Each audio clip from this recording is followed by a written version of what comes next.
Hey guys, welcome to this channel where we introduce many different kinds of historical books and analyze them one by one.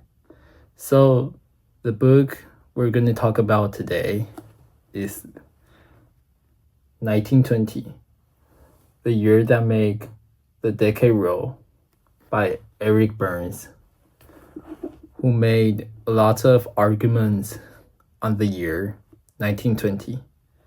I hope you guys learn more about the books and enjoy today's video. Okay guys, so before we get into this book, we need to know some historical background of the book. Let's talk about 1920 the year first.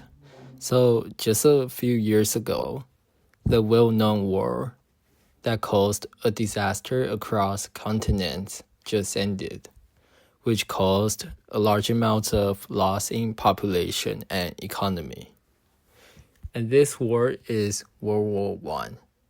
And as the year passed, more reformation has been introduced to the society, such as industrialization and political reform.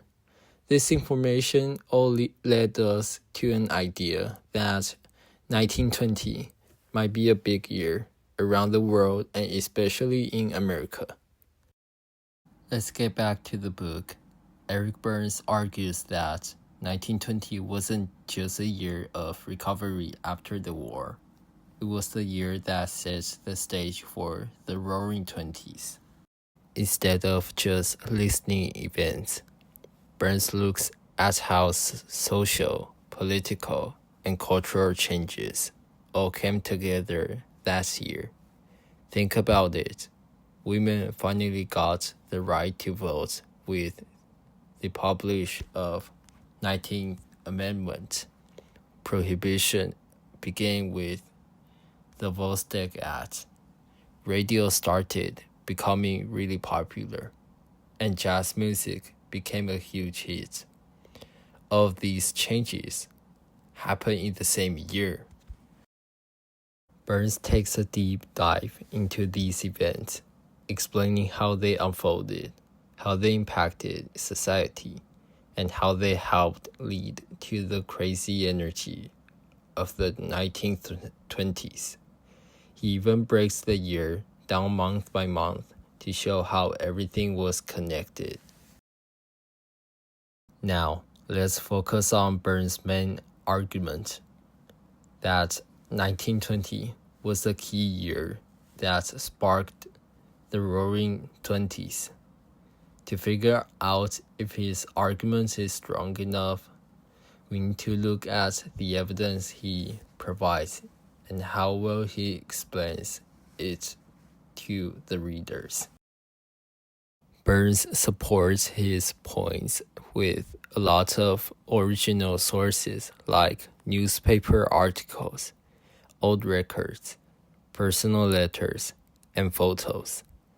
These give us a real sense of what people were experiencing at that time. Overall, Burns does a great job, in my opinion, and showing how many of the major events in 1920 were connected. For example, he shows how women's right to vote and prohibition weren't separate.